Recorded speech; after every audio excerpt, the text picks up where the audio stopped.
Ayali serial நாளைக்கான எபிசோட்ல என்ன நடக்க போகுதுன்னு ரொம்ப சூப்பரான ஒரு ப்ரோமோ ரிவ்யூ பார்க்கலாம் வாங்க. என்னோட ரிவ்யூ பிடிச்சிருந்தால் லைக் பண்ணுங்க.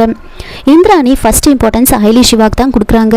ஃபர்ஸ்ட் அயலி சிவாக்கு தான் ஃபர்ஸ்ட் நைட் நடக்கணும், அதுக்கப்புறம் தான் கபிலன் ரித்திகாக்கு அப்படின்னு சொன்னதுமே ரித்திகாக்கு பயங்கர கோவம் வருது.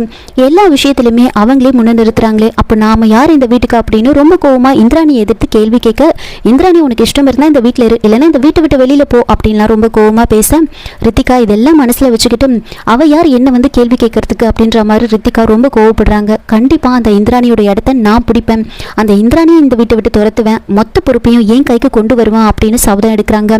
இன்னொரு பக்கம் ப்ரூஸ்லி கிட்ட இருந்து ஏதாவது உண்மையை வர வைக்க முடியுமா அப்படின்னு விஜயகுமார் ட்ரை பண்ண எந்த உண்மையை வர வைக்க முடியல அப்படின்னு தெரிஞ்சதுமே இந்த விஷயத்தை பத்தி அயலி கிட்ட பேசுறாங்க. ப்ரூஸ்லியை நம்பி ஒரு பிரயோஜனமே இல்லை, அந்த வர்மாவை பத்தின எந்த ஒரு தகவலும் கிடைக்கல. கண்டிப்பா அந்த கபிலனை விசாரிச்சா மட்டும்தான் நாம வந்து ஏதாவது தெரிஞ்சுக்க முடியும், அதுக்கு நாம உடனே ஏதாவது ஏற்பாடு பண்ணணும் அப்படின்னு அயலி கிட்ட சொல்ல, அயலி சிவாவும் ரெண்டு பேரும் சேர்ந்துக்கிட்டு என்ன பண்ணலாம் அப்படின்னு வந்து பேசிக்கிட்டு இருப்பாங்க. இதை வந்து கபிலன் பார்த்திருப்பாரு. அதுக்கப்புறமா அயலி என்ன பண்றாங்கன்னா உதய பெருமாளுக்கு கால் பண்றாங்க. கால் பண்ணி நாங்க போலீஸ்ல இருந்து கால் பண்றோம், உங்க பையனை வந்து இன்வெஸ்டிகேட் பண்ணணும் அப்படின்னு வந்து சொல்றாங்க. உடனே உதய பெருமாள் என் பையனை எதுக்காக இன்வெஸ்டிகேட் பண்ணணும் அப்படின்னு கேட்க, ஆமா உங்க பையன் ஒரு பெரிய கிரிமினலோட லிங்க் வச்சிருக்காரு, அதனால தான் நாங்க வந்து உங்க பையனை இன்வெஸ்டிகேட் பண்ணணும் அப்படின்னு சொல்ல, அப்படியெல்லாம் எதுவும் கிடையாது அப்படின்னு சொல்றாங்க. அப்போ அப்படி இல்லாம எப்படி உங்களை வந்து அந்த வர்மா வந்து கடத்திருப்பான் அப்படின்னு சொல்லி கேட்குறாங்க.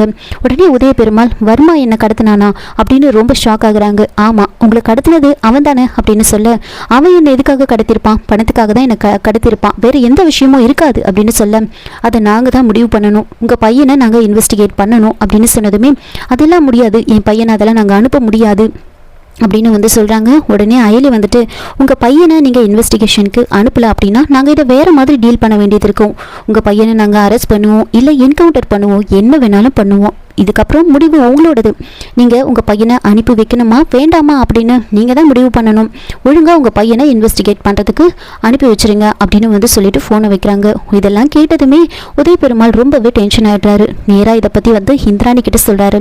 இந்த மாதிரி போலீஸ் எனக்கு கால் பண்ணாங்க அப்படின்னு சொன்னதுமே, போலீஸ் உங்களுக்கு எதுக்காக கால் பண்ணாங்க அப்படின்னு கேட்க, நம்ம கபிலனை வந்து இன்வெஸ்டிகேஷனுக்காக வர சொல்லி சொல்கிறாங்க, அப்படி வரல அப்படின்னா இல்லை அரெஸ்ட் பண்ணுவாங்களா இல்லை என்கவுண்டர் பண்ணுவாங்க அப்படின்னு என்னையே வந்து மிரட்டுறாங்க அப்படின்னு சொன்னதுமே இந்திராணி இன்னும் டென்ஷன் ஆகுறாங்க. என்ன நினச்சிக்கிட்டு இருக்காங்க, ஆதாரம் இல்லாமல் அவங்க எப்படி இதெல்லாம் சொல்ல முடியும் அப்படின்னு வந்து கேட்குறாங்க. இப்படி பேசிட்டு இருக்கும் போதே கபிலன் அங்கே வராரு. ரெண்டு பேரும் ரொம்ப வந்து ஆர்கியூ பண்ணிட்டு இருப்பாங்க. அப்போ கரெக்டாக கபிலன் வந்து என்ன விஷயம் அப்படின்னு கேட்க, எல்லாம் உன்னை பற்றி தான் பேசிட்டு இருக்கோம் அப்படின்னு சொல்கிறாங்க.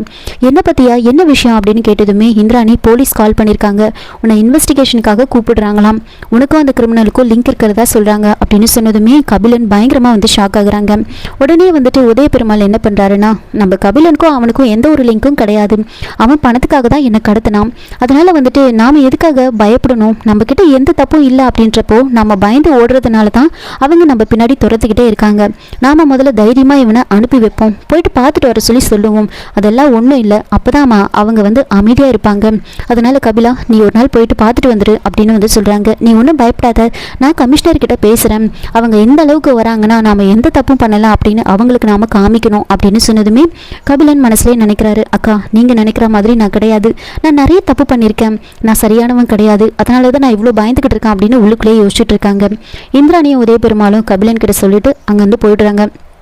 அதுக்கப்புறமா கபிலன் வந்து யோசிச்சு பார்க்குறாரு, யார் கால் பண்ணியிருப்பாங்க அப்படின்னு வந்து யோசிக்கிறாரு. வர்மா வந்துட்டு ஒரு போலீஸ் உன் வீட்டில் இருக்காங்க அப்படின்லாம் சொன்னதை யோசிச்சு பார்க்க, நம்ம வீட்டில் யார் அந்த ஆஃபீஸர், போலீஸ் ஆஃபீஸர் அப்படின்னு வந்து யோசிக்கிறாங்க. சரி அப்பாவோட மொபைலுக்கு யார் நம்பர்லேருந்து கால் வந்துச்சோ அந்த நம்பரை வந்து நம்ம எடுத்து பார்ப்போம் அப்படின்னு சொல்லிட்டு அவங்க அப்பாவோட மொபைலை எடுத்து பார்க்குறாங்க. அதில் அயலியோட நம்பர் இருக்கும். அந்த நம்பரை எடுத்து பார்த்துட்டு, சரி இந்த வீட்டில் இருந்தால் கண்டிப்பாக யாரோட ஃபோன் ரிங் ஆகுதோ அவங்க தான் அப்படின்னு யோசிச்சுக்கிட்டு அந்த நம்பரை வந்து கால் பண்ணி பார்க்குறாங்க. கால் பண்ணிவிட்டு அப்படியே வீடு ஃபுல்லாக சுற்றி வராங்க.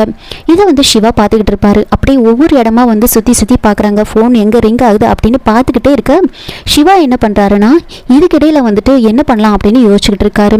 கரெக்டாக வந்து கபிலன் என்ன பண்ணுறாருன்னா அயலியோட ரூமில் இருந்து தான் ஃபோன் ரிங் ஆகும், அயலியோட நம்பருக்கு தான் நான் வந்து டயல் பண்ணி பார்த்துக்கிட்டு இருப்பாங்க. கரெக்டாக ஃபோன் ரிங் ஆகும்போது ரூம்குள்ளே போயிட்டு அயலி வந்து வாஷ்ரூமில் இருப்பாங்க. அந்த மொபைலை எடுத்து பார்க்குறாங்க. மொபைல் எடுத்து பார்க்கும்போது அதில் வேறு நம்பர் இருக்கும். இது என்னது, நம்ம நம்பர் கிடையாது அப்படின்னு சொல்லிட்டு பார்த்துக்கிட்டு இருக்கும்போதே கரெக்டாக சிவா வராங்க. சிவா வந்து பார்த்துட்டு என்ன பார்க்குறீங்க அப்படின்னு கேட்க, இல்லை நம்பருக்கு கால் வந்துச்சு, ரொம்ப நேரமாக அடிச்சுட்டு இருந்துச்சு, அதனால தான் வந்து பார்த்தேன் அப்படின்னு சொல்ல, என்னோட மொபைல் தான் கொடுங்க அப்படின்னு சொல்லி அந்த மொபைலை வாங்குறாங்க.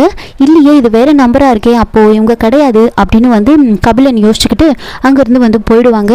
அதுக்கப்புறமா அயலி வந்ததுக்கப்புறமா சிவா வந்து சொல்கிறாங்க, அந்த கபிலனுக்கு நம்ம மேலே டவுட் வந்துருச்சு, அதனால தான் அந்த நம்பருக்கு வந்து கால் பண்ணியிருக்காங்க, நாம் தப்பு பண்ணிட்டோம், நாம் உன்னோட நம்பர்லேருந்தே வந்து அவருக்கு வந்து கால் பண்ணிட்டோம், அந்த நம்பரை வச்சு நம்மளை ட்ரேஸ் பண்ணலான்னு பார்க்குறான். அது வரைக்கும் நான் வந்துட்டு கபிலனை வந்து பார்த்தேன், அவன் கால் பண்ணிவிட்டு எல்லா இடத்துலையும் தேடிட்டு இருந்ததை நான் பார்த்தேன், அதனால தான் நம்மளோட வேறு ஒரு நம்பர்லேருந்து என்னோட மொபைலை மாற்றி வச்சு நான் அதிலிருந்து கால் பண்ணேன், அது வரைக்கும் அவனுக்கு வந்து சந்தேகம் வரல அப்படின்னு சொல்லிட்டு மொபைல் மாற்றி வச்ச விஷயத்தெல்லாம் வந்து சொல்லிவிட்டு 2 பேரும் வந்து பேசிகிட்டு இருக்காங்க. இதுக்கு மேலே நாம் ரொம்ப உஷாராக இருக்கணும், ஒழுங்காக வந்து நாம் வந்து நம்மளோட வேலையை வந்து செய்யணும் அப்படின்னு வந்து பேசிகிட்டு இருக்காங்க. இதோட இந்த ப்ரோமோ வந்து முடிச்சிருக்காங்க. என்னோட ரிவ்யூ பிடிச்சிருந்தா லைக் பண்ணுங்கள், மறக்காமல் சப்ஸ்கிரைப் பண்ணுங்கள். தேங்க்யூ.